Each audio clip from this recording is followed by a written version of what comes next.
Hey, hey, hey, you're now tuned in to Underdog Talk. I'm your host, Eric Jones Jr., the underdog with the heroic heart, and I have conversations with successful underdogs. And today I have Wilda J. How are you doing today? I'm doing well in yourself. I'm doing good. How's your week going? It's almost the end of the week. Your week been? I am I'm on cloud nine. I'm on cloud nine. Oh yeah, you just had your conference last weekend, right? Yes, I had a vision board brunch for moms and it was just so perfect. I'm like still in awe, still like reliving the moments and stuff like that. So I've had a blissful week, honestly. Yeah, that's good. That's good. I know it turned out good. Yeah, my week just been work. It's kind of getting back in the swing of things. I'm a teacher, so just getting back in. First full week since winter break, and it's been busy. But we'll get into today's conversation after the sponsor, which is DeJuan. That's my clothing line. Me and my son. It has t-shirts, sweatshirts, hoodies. If you use the promo code Underdog Talk, you get 15% off. And Underdog is spelled UNDERDAWG Talk at christiandewan.com. So you are a mom that's an entrepreneur. It's one word, but I don't want to say it 'cause I'm gonna mess it up. And when I chose, like I was looking through like social media people that I wanted to kind of get on the show for the new year. I was like, I know some moms that are like at the beginning stage, like they got talent, they kind of know what they want to do, but they don't. They're already busy, so they don't know how to add in that extra workload. So where were you at, and what made you change, or have you always been an entrepreneur? That's a great question. So I actually never thought I was going to be an entrepreneur. Like yourself, I always thought I was going to be a teacher. And so I went to school thinking I was going to be a teacher. My family always said, discouraging things like, you're not going to make that much money. But for me, it was about the passion more than the money. And so when I got to college, I got into elementary education, didn't like it too much. I really wanted to be a reading teacher. And then I learned that I can just get endorsed in reading. So I didn't really have to go to school for it. So then I was like, what other career path can I choose? And then I got into social work and I loved it. And one of the definitions of a social worker is someone that alleviates the needs of others. And so for me, I take all the principles that I learned as a social worker and also my passion for being a teacher, and I turn that into being a business coach for moms. And so for me, that's really important because I believe that by me coaching other moms, I can help them. We focus on mindset, business, and just everything in between. So I still help them to alleviate the needs of their finances, of their mental, emotional well-being. And so I also learned that you don't have to sit behind a computer desk, or in a school setting to be a teacher. I still teach, just in a different way. And so when I kind of identified that, that really set me free and allowed me to expand with what it is that I wanted to do. I love it. But the thing is, I didn't want to be a teacher. I didn't go to school for teaching. I graduated with a 1.7 GPA, two-time Mm. college dropout. No, teaching was, I didn't even like school. And it was, I needed a job. And the lady at my church was a principal, and they were like, oh, we got an assistant opening. And then I worked my way up to becoming a teacher. But yeah, teaching wasn't for me. I never knew what I wanted to do, but I knew for some reason, I was like, I don't want to have a job, but I haven't got to that point of being a full time entrepreneur. But I like what you said though. It's like you don't have to be in the school setting to teach. Like I think a lot of people think that you have to be in the classroom and do all. No, you don't, because teachers don't get paid what we're worth. Like we're with kids all day and it just doesn't work out. So I love that you said that, because that could open somebody's eyes to be like, hmm, okay, I'm really good in this subject, so I can teach this. Because I just did a training for guided reading and learning different stuff of, you could put your own thing together. So I like that, like, because sometimes people don't look outside the box. That's thinking outside the box. Because if you go with the old typical, oh, let me go to the classroom, I'm gonna be a teacher for 20 years, and that ain't the goal. Like if you really want to succeed. So when you made that turn, How was it? Was it like, okay, people were like, okay, yeah, I'm gonna come to you, or did it take a while for you to, get a couple clients?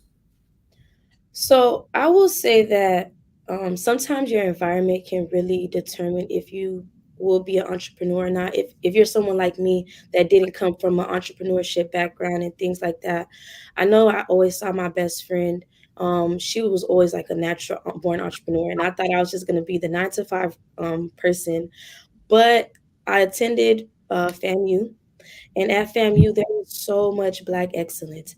Everybody had a side hustle, whether the girls was doing hair in their dorms, whether, the guys were, cutting people's hair, selling plates, like selling shirts and different things like that, having Set Friday where you could actually participate in bringing your things that you sell to the actual location on campus and selling your products. They were literally showing us that we can be entrepreneurs, that we can think outside of the box, and we can have somewhere to cultivate those ideas, those thoughts, those feelings.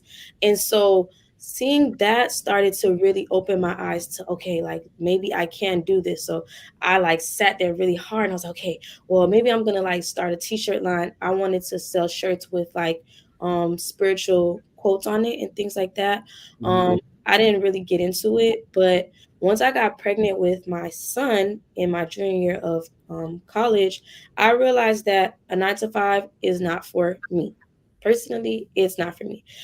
Trying to balance your 9 to 5 with a child is not realistic for everybody. And let's be clear, entrepreneurship is not for everybody because you will literally trade in that 9 to 5 and work 24 hours until you learn how to delegate and have the funds to, do different things and spend less time in your business. So it's not something that's super easy, but it is rewarding. And that time freedom is really important to me now. That residual income is really important to me now. And so for me, my mentor, kind of encouraged me to start off with a MLM company, and from there, I just took off and I never looked back. Mm.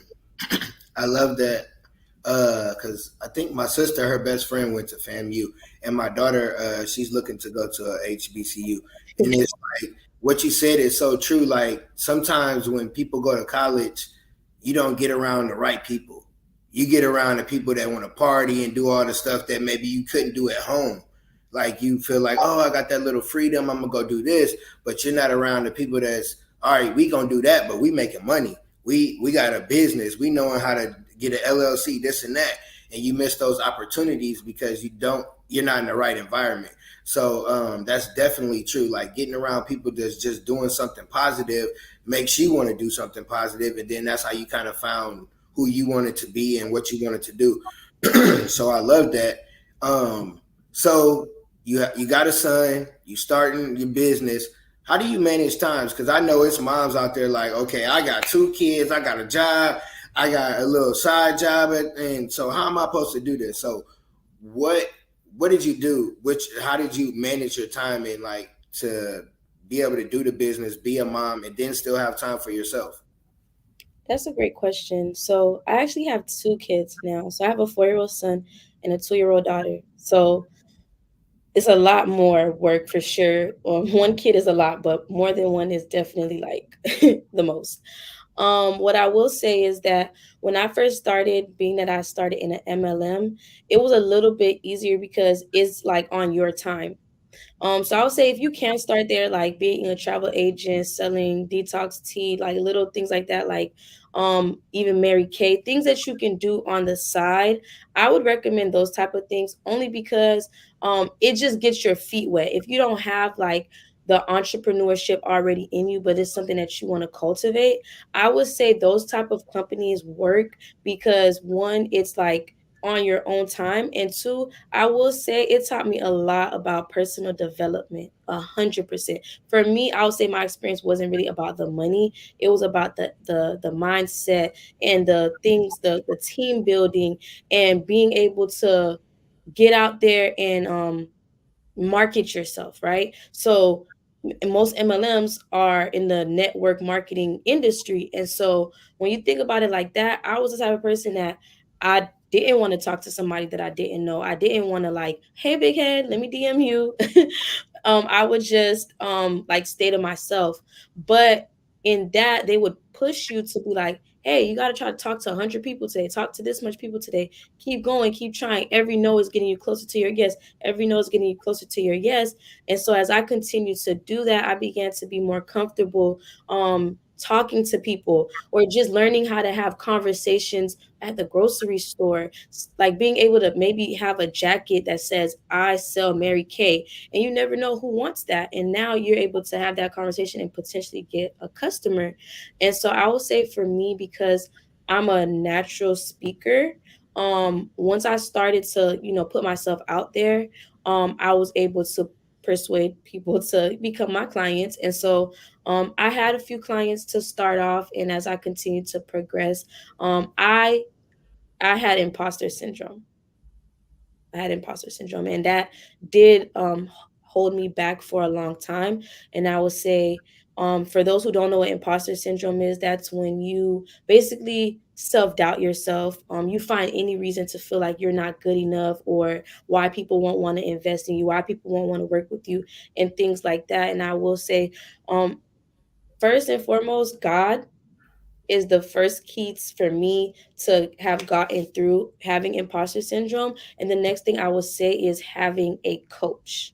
And I want to be very clear here. When I say have a coach, make sure that you have a kingdom based coach. And that's if you are, of course, a spiritual person. Have a kingdom based coach, because when you have a coach that's praying for you, fasting for you, and wanting to see your business grow and excel, the strategy that they provide to you is coming from higher place. And so at that point, you're able to receive the information differently. It's more strategic, it's more aligned to you and what you need to do to go to the next level. So that's something that I made a mistake. I feel like I was just willing to go with whoever knew what they were talking about. But the difference is, I feel like some of them were operating from their own understanding and not necessarily from God's understanding. And so that made a big difference for me. Yeah, I definitely agree about the coaching, because I had a couple coaches. One coach, none of them were bad coaches. They just weren't the coach for me. And it was like, okay, we're gonna get this business, but I didn't even know how to be a man. I was 30. I was like, I didn't know I had a son. I think I was either married or about to be married. Like I was still learning, how to grow up. Sometimes we late. When it sounds like you still young and you got your stuff all the way together. So we look, men and women are different, but whatever. So it was like business. I don't know how to even manage the household. So it was like I went through one other coach and then another coach, and then I got the right one that could speak the language that I needed to handle both. And that was like really important. And then, like you said, the imposter syndrome. Now that you say that, like I went through that after my divorce. Like I'm like, man, ain't nobody rocking with me. Ain't nobody going, I look like the bad guy in this situation. No, nobody talked to me, all that stuff. And then COVID happened. I was by myself, and it's like, all right, well, it's just me and God. And just getting that better relationship with Him helped me to get back to being who I was. Cause I'm like, man, I don't know what I'm going to do. I guess I'm going to just be a teacher forever, because I stopped believing in myself because seeing the things that happen. And I never even thought of it like that. I've heard of imposter syndrome, but I thought it was something else. But like you saying that make me sit here like, dang, that's why I was acting all down. Because you go through that, and then COVID happened. So Yeah. like you go from I went from having a family, no family, and then I can't see nobody. I got to sit in the house. Oh yeah, it was crazy. It Yeah. was crazy. So I definitely agree with those things. Like those are very important. I think sometimes people don't want to be alone, like with themselves, and that's where you find out who you are. Like when you have a coach and you get close to God and you like working on yourself, you find out who you are. Because sometimes you do get caught up in doing what somebody else does or doing what other people. But I like what you said about getting your feet wet. So in college, me and my buddies, we used to sell Kirby vacuums. You know what that is? The Kirby vacuum, like No. it's a $2,000 vacuum. Mm. And we went to school in Bloomington, Indiana. All white people, really, mainly. And we're going in, in a van. It's a white dude, two white dudes, and then us knocking on people's door trying to vacuum. Like, and we did a good job, like, because we knew how to translate street hustle into this hustle. But then I was sitting there listening to you, like, dang, we really started off entrepreneuring, but then we left it because that was a shiesty, like it was kind of shiesty, but it was like we kind of started off then like running a business, but we were running somebody else's. And that just made me think like I got my feet wet a long time ago because I'm a little older than you, just a few years, but college was like a decade ago. So that just made sense. So I'm gonna get back to the questions with you because that was just hit me. We talking about moms and it hit me. But when when you start rolling, you got your coaching, and it sounds like you the coach have a coach. I don't think people understand that either. You can't be a coach without having a coach. So where were there any moments where you thought about giving up this particular business, like because like you said, when you start off it's hard, you got to do a lot of footwork until you're able to, get to that level where think the business runs for you. So when you were at that point, where it was there any moments, because life happens too, like anything could happen. Was it any moment where you're like, nah, I don't know if I'm gonna do this, or if it was, what did you do? Listen, there was a point in time where I used to be like, I quit. Like I would literally be like, I quit entrepreneurship every day. Like like I said earlier, it is not for the weak. It is a lot of work. It is a lot of work. And I would say like I never got a chance to get into corporate America like some people that become coaches. So I feel like those people they have like some type of structure, you know, that I feel like I didn't have as far as like okay, well how do I lead myself? Like, okay, now you're a CEO. And I will say there's a difference, in my opinion, between a business owner versus a CEO. Now, a business owner, we could all be business owners, and that's what we're taught. Go start a business. But we are not taught to be CEOs. And there's a big difference because that's when you start to take yourself away from the business. That's when you start delegating. That's when you start implementing strategies. I remember one time I told myself I was going to go, I wanted God to bless me with employees. And God was like, do you have any SOPs in place? He was like, do you have your company values? He was like, do you have a employee handbook? Like, what do you have in place to know, like, if this person even aligns with you, if this person wants a W-9 form or whatever it may be, do you even have any of this set in place as you wanting to be a CEO versus a business owner? And so I sat there and I was like, oh, God just checked me. Because the reality of it is sometimes okay, it's cool to outsource somebody from Fiverr or wherever, but it's like, does that person even align with your values? Does the person even align with your beliefs? So it's like sometimes, yeah, you can have a little quick job and stuff like that. Maybe it's not as important to care about the values in that sense. But as you move forward and you start to want to build your team, are you even thinking about those things? Are you trying to make sure that you're not always, you got to be the face and you got to wear all the hats and stuff like that? Because you don't see the CEO of any company answering the phones, doing the marketing, sending out the emails, doing this, doing that. But it's like we are taught that it's okay to do all of those things, which in the beginning, it's okay. Learn everything, be that person. But at some point, you have to say it's time to break away, especially if you want to get that time freedom. If you really want that time freedom, you're going to have to position yourself to be the CEO. And so I'll say that I definitely had moments and days where I wanted to quit. I definitely had moments where I wanted to go get a 9 to 5. And I promise you, for me, when I tried to go back to a 9 to 5, I literally had anxiety. Like being on the job, I'm like, but now I'm in like, I already have clients and stuff. Maybe I don't have as many as I want or need right now, but I'm trying to like do their work, but I still got my work to do. And I might have like a meeting in the middle of the day, but I have to finish their work by a certain time. And I'm like, God, I can't do this. Like, I really, I'm trying here, but I don't feel good. Like, I feel uncomfortable. I feel like I'm about to pass out. Like, you got to make a way for me. And I will say that because I allowed myself to be aligned with my purpose and who I'm meant to serve.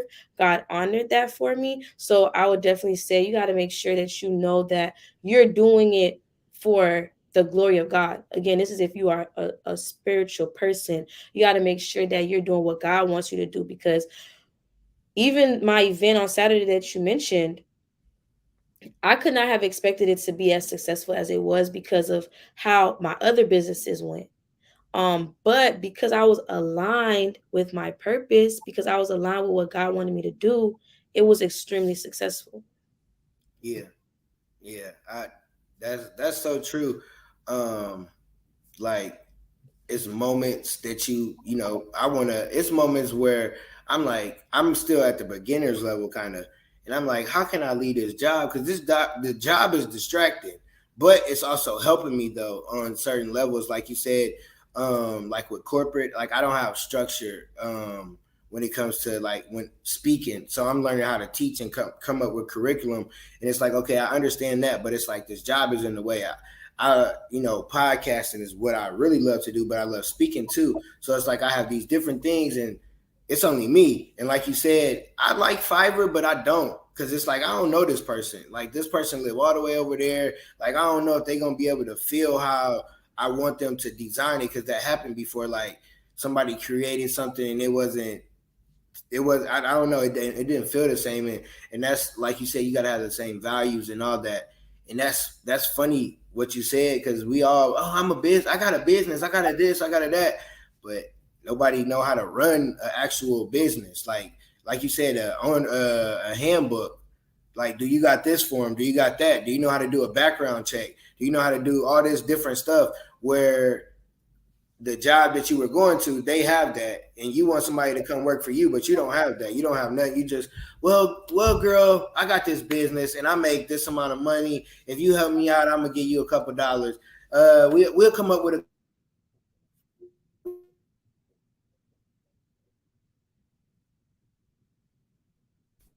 ideas. How businesses are. Um, and that's how some of our people are. Like we don't really want to get the paperwork.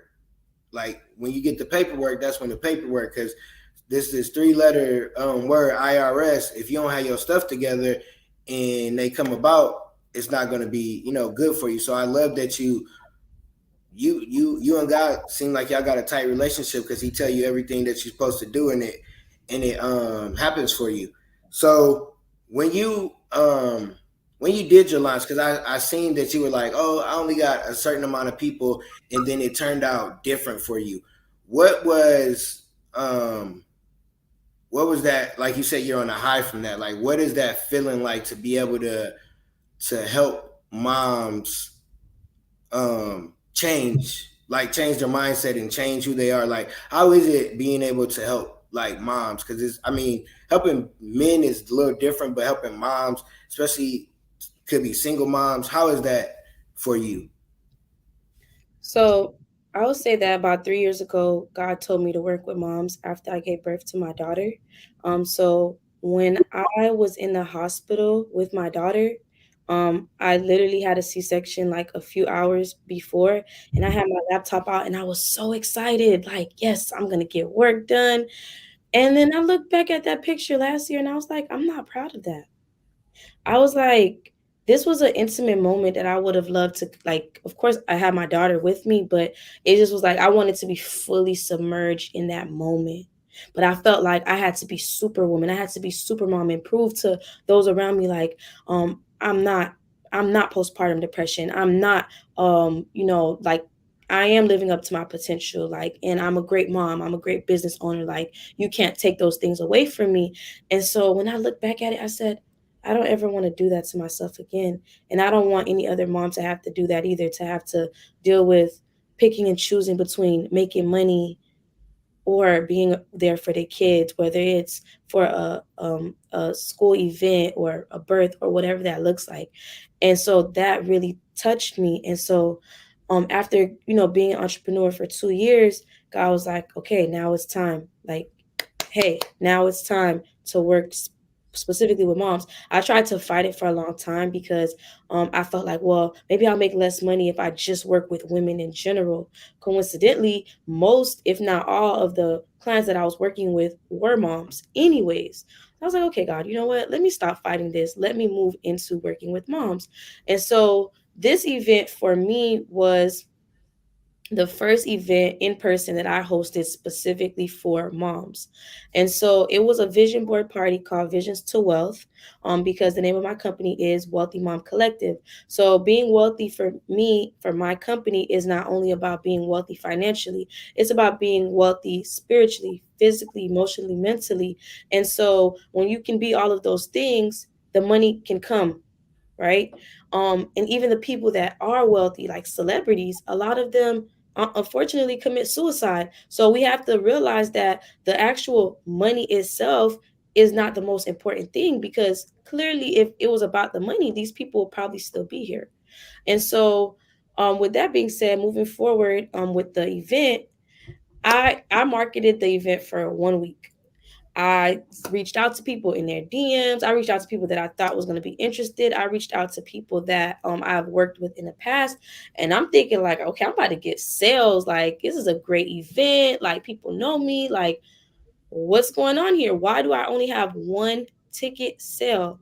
But I remember I told God that this year is going to be my year to be limitless. This is going to be my year to not move in fear. This is going to be my year to really put myself out there and to serve the people that you have called me to serve. So I'm questioning God. I'm like, God, I don't know. I don't know about this. I'm going to cancel, because I have like 5 other people that, I told they can come on. They don't got to worry about paying. And I only got one ticket sale, and one ticket sale is not going to feed all these people. So I don't know what's going on.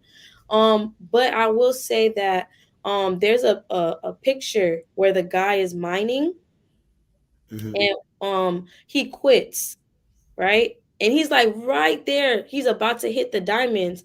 And that is so significant to me, because above that, there's another young man who's just starting that journey, and he's digging and he's excited.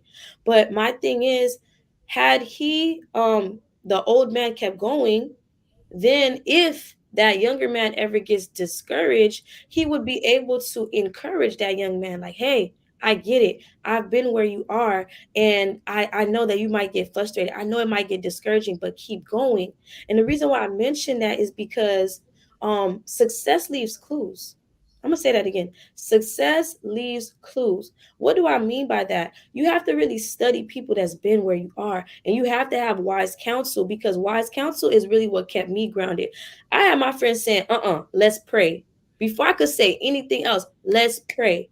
Then outside of that, I had, friends, I had business partners that have already experienced doing their events, and they encouraged me. But if they hadn't gone through it, then they wouldn't have had a story to tell me to encourage me, right? And so I had to keep going, because I was right there. And if I would have quit right then and there, I would have missed what God was about to do. And it's really important that no matter what it looks like, you have to keep going, because God is going to give you a breakthrough. But if you don't keep going, if you allow yourself to quit, you'll never know what could have happened. So I went from one ticket sale to 6 vendors and selling out with 35 plus women. And everything about that day was literally perfect. Now, I'm not going to say leading up to it, it was a lot of things that went wrong. A Mm-hmm. lot. But the actual day of was the most beautiful experience I've ever had, something that I will remember forever. And I just give God the glory, because if I would have quit, I would have never even known what I was capable of, what God was capable of. He definitely did exceedingly and abundantly above all that I could ask for. And I'm so grateful and so honored that He saw it fit for me to serve these moms, and for them to be like, I absolutely love this event. It was really good. Like a room full of moms. Like they were like, this is one of the first times in a long time that I got a chance to be away from my kids and just be around other moms, be around other like minded business owners, just be able to relax, have good food, have fun, laugh, and just be in a positive space. It was so amazing. I love that because you were very transparent there, like, and that's what the listeners that are moms that they needed to hear because they're doing. whatever they're doing, and they're right there, and it's like, I want to give up, and it's like you can't give up. Like, no matter if it's something that you love and you know it's like your purpose to do it, you just got to keep going. Like, I've been there where I wanted to give up, like with podcasting. Not last year, the year before, I had a different kind of podcast, but it still was what I wanted to do. I had co-hosts, and one of my co-hosts had passed away. She got in an accident, so it was like we stopped. We stopped for months, and I was like, man, I'm ready to get back, but they weren't. And I was like, all right, what I'm gonna do? And I just this is how I came up with Underdawg Talk, and it was like I could have stopped. I could have been like, oh, I really wanted to co-host. This is what it's gonna be, and I could have stopped, and I would have been upset that I stopped, because when you don't stop, it helps you become a better person. Like, you could have gave up. You would have missed out on a big old opportunity. You might have been a little sadder in this interview if if you would have stopped and you wouldn't be on cloud nine, because you would have stopped like, man, I only got one person. Because we've all been there. Like, when you start, I've had an event where it was only friends and family. I was speaking. I had the tickets, everything.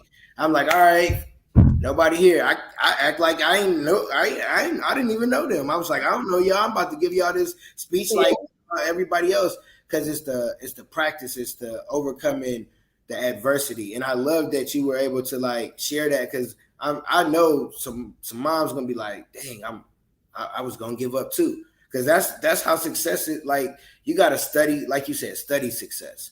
You gotta, like, I was watching Joe Budden, and I've never listened to his podcast, but I know he's the podcast guy. So I listened to an interview, and I like looked at some of his old ones, and he didn't have a whole setup. He had like a regular couch, little, looked like it was an apartment or something. I was like, okay, good. I ain't where I want to be at yet, but I'm still gonna keep going.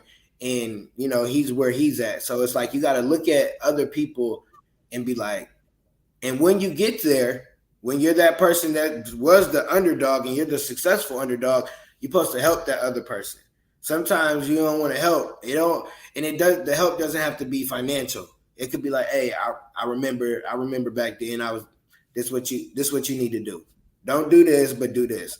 Or when you got a contract, do this. So I love that you understood your assignment, and you understand what God got for you, because you make me, I think I gotta go and get a little tighter with God, because your relationship makes me like, okay, what am I not doing? Because God speak to me, but I don't know. Sometimes I'd be like, is this God really talking, or I don't be knowing. So just listening to you, I'm sure anybody would want to be like, okay, if I'm not as tight as I need to be a little tighter, because Shorty over here rolling, she was about to give up. Like, God, you said I should do this, and then so I just love that. I'm sorry I was babbling, kind of, sort of, but I love like that little story that you just gave. So there's a mom or some moms. They they kind of know what they want to do, but they don't. And then they're kind of moms that's like, okay, I'm starting off. What should I do?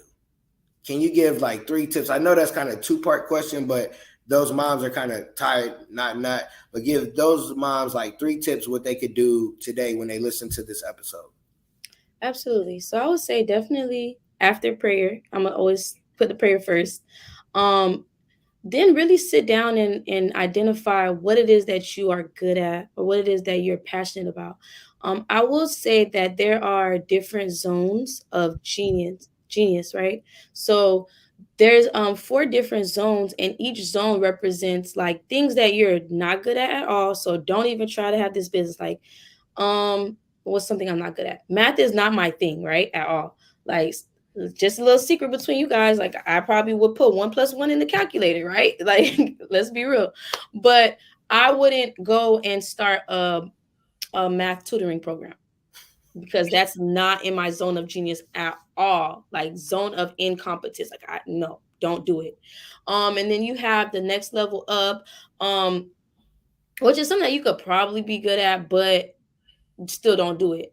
And then you have the zone of competence. So the zone of confidence competence is right before the zone of genius. So the zone of competence is something that you are good at, but it doesn't necessarily make you happy. Like it's more like a chore than something that you actually would want to do. So maybe for me it could be cooking, for example. I can cook, but would I really want to cook for a large group of people? Would I want to do catering and stuff like that? Honestly, no, I don't like cooking for large amounts of people. But does that mean I'm not good at it? No. So I wouldn't start a business there. But then you have zone of genius. Zone of genius is what you're good at that you would actually do for free. And I'm not telling you to do it for free, but the point is, you're so good at it. It makes you so happy that you're willing to do it for free. So let's say I'm a motivational speaker, right? I love speaking to people, I love encouraging people. So, how can I find multiple streams of income to match what it is that I love? So, I can start a YouTube channel, I can start a podcast, maybe I can create an ebook. Like, continue to look into different ways that you can branch out into that so that way you can actually make that become something that you actually do on a day-to-day basis. But just be mindful that if you do start off with doing something that is anything under the zone of genius, you're more likely to not finish it. You're more than likely to not be happy with it and then have to switch into other ventures. The next thing I would say is don't be afraid to start. You have to start. And I know the hardest thing to do is to start, but you have to because you will never know what's going to happen. You will never know how to make adjustments. You will never know how to pivot if you do not start. You have to. That's the biggest thing. I feel like somebody watching is like wants to be an event decorator or party planning or something like that. Like I've been feeling that for a long time. So if there's somebody that's watching that, watching this, I would say start. And if you did start and you want to keep going, like put yourself out there. Your clients are gonna come. And that's for anybody too, but that's what I feel in my heart. And so just start. And I will also say find your tribe, find your community. Like you have to be surrounded by people that are similar to you. So like having a community of moms like Wealthy Mom Collective. So we have high end conversations, high end programs, high end events. So it's by moms for moms. So maybe you need to connect with other moms because you guys can relate to each other. That's why I went to work with moms, because I know that my clients can talk to me, and if we're on a Zoom call together and they need to breastfeed their child, or they need to, take a minute to talk to their child that's throwing a temper tantrum, having a meltdown. I get it, mom to mom. I understand. We can still work around it. Let's get through it together and then keep this session going. And so having that tribe is really important for the relatability. And then find a coach, find somebody that speaks your language. I think that's something that Eric said earlier that I really resonate with. Sometimes coaches are not bad coaches. They might not be speaking your language and be able to teach in the way that you need to receive to really learn and apply that information. And that's okay. I've invested in a lot of coaches, and some coaches I appreciated more than others. And I also had to learn like what season I was in. I realized that I was investing in things that I really didn't need, when in reality I just needed more coaching on marketing, how to market myself better. You're gonna have to be creative. Creativity is super important in business. Like again Eric said earlier, thinking outside of the box. If you think you're going to start a business that somebody else started without any type of creativity and putting your own spin on it, you're just going to be another number, and that's just the reality of it. You have to be able to solve your target audience's problems, and you need to be able to be creative with it so that people are interested in working with you and getting to know you and the services and products that you may have to offer. And the last thing I would say is just research. That's the best place to start researching, and kind of getting ideas and things like that, especially if maybe you're not in a position to afford a coach yet. Start off just by doing research. Get your feet wet, do what you have to do, but just don't give up and don't limit yourself. Don't count yourself out because you don't have the money.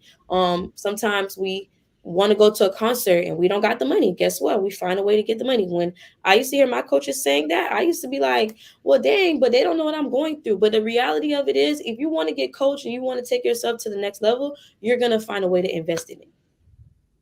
You ain't never lied. You that last thing, like I didn't know what coaching and stuff was, but when I started seeing who I was becoming, I'm like, oh, I got to make sure I have this. And it wasn't even a lot, but it's like you spend money on stupid stuff. That amount of money you spend on stupid stuff is the amount of money that you could spend on coaching. I guarantee it. The money that you spend on stuff that you know ain't good for you is where you get with your coaching. But you said something. I know a person. I know who you're talking about. You Mm. don't you like whoever you the event person. I know who you talking about. I know the exact person who it is, and definitely going. She's definitely gonna get this.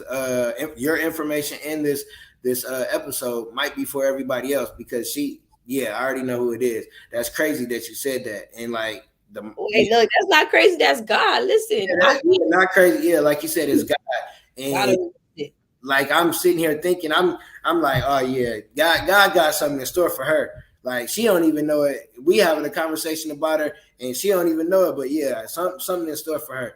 But I love that the first thing you said is pray, and I'm getting better at it, praying before I do something. Because a lot of times we do it and then we pray instead of, hey God, what should I do or what should I like, however the question is you set up. So I give a quick example before I ask you for the quote. So I've been looking for a studio or a space just to have my podcast, and it's one this guy. I talked to him, young dude. I seen, oh okay, he got this little space. So I emailed, I didn't call.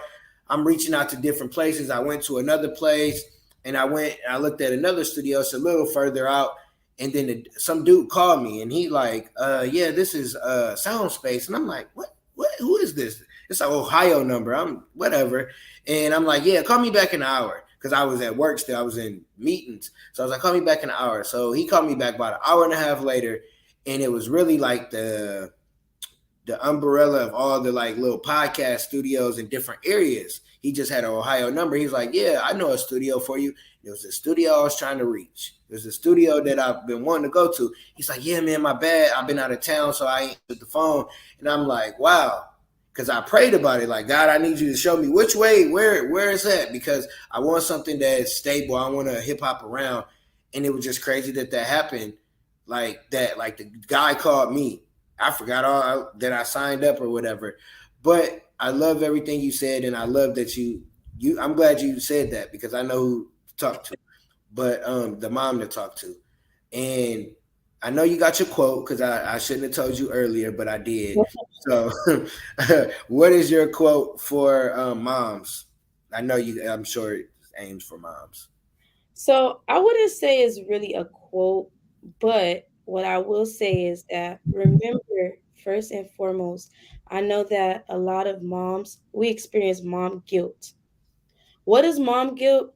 Mom guilt is where you don't want to leave the house. You don't want to leave your kids alone because you feel like you're not a good mom because you want to go to a business conference and you have to leave them alone for a few hours. Mom guilt is you feeling like you're choosing your business over your child. Mom guilt is just anything related to you bettering yourself and you feeling like maybe you shouldn't because you have kids and you don't want to take away from them. When the reality of it is you're just legacy building. Sometimes you have to step away because if you don't, you won't be able to leave that legacy and generational wealth for them. So, what I will say is understand this: there's no such thing as a perfect mom. There is no such thing as a perfect mom, but you are the best. You are the best mother that you can be for your child. There is no one else that could be a better mom for your child.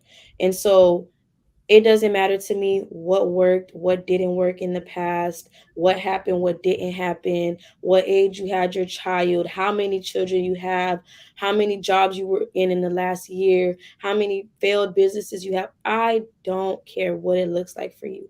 You are still the best mother that you could ever be for your child. You know, um, what to do when they're up coughing at night. You know what to do when the school calls for you to pick them up. Like, you are the best mom that you could ever be. And once you can set yourself free with that, you're going to feel so much better and be able to really continue to push yourself to go to where you need to go for yourself and for your child. And I'll also say that please find some way, even if it's your child sleeping at night, find a way to incorporate self-care. Even if that looks like you lighting a candle when your kids fall asleep and watch a classic movie. Maybe you don't have the money to go out and do self-care, like get your nails done or something like that.